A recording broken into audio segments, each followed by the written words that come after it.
delle ULSS, che dà consulenza psichiatrica, dà aiuto, ha avuto oltre 730 richieste da giugno. E molti casi presi in carico, è un servizio anonimo totalmente gratuito, lo diciamo anche a chi ci sta ascoltando, chiedere dello sportello In Oltre, lo si trova su internet ed è lo sportello contro il suicidio.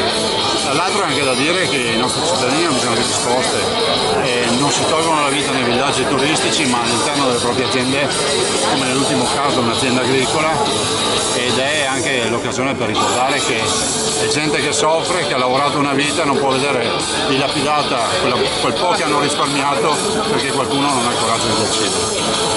Presidente, mi sono indicato una cosa sulla cittadinanza a Treviso. La cittadinanza, allora guardate, in Italia c'è una legge che è chiara, 10 anni di residenza è cittadino italiano.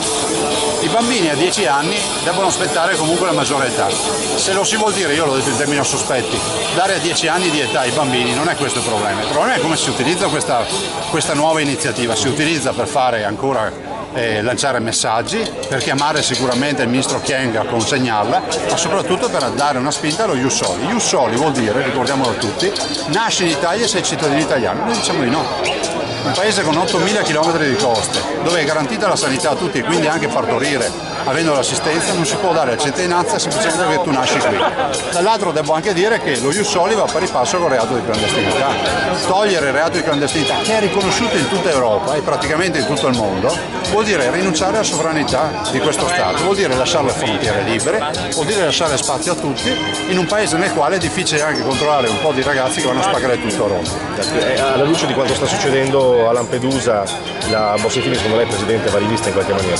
Ma anche questa è un'emerita boiata, sostenere che la Bossi-Fini è la causa di questi fatti. Se noi togliessimo per assurdo da domani mattina la Bossi-Fini, la cancellassimo, i barconi continuano a venire. Questi disgraziati, questa povera gente che si muove dall'Africa non prenderà il volo aereo per venire in Italia, continuerà a farsi imbarcare nei barconi, continueranno a esserci naufragi, continueremo a vedere tutte queste scene. È un'illusione e la verità è che la sinistra vuole lo Ius Soli e l'eliminazione del reato di clandestinità e la Bossi-Fini semplicemente per far politica. Grazie per il supporto.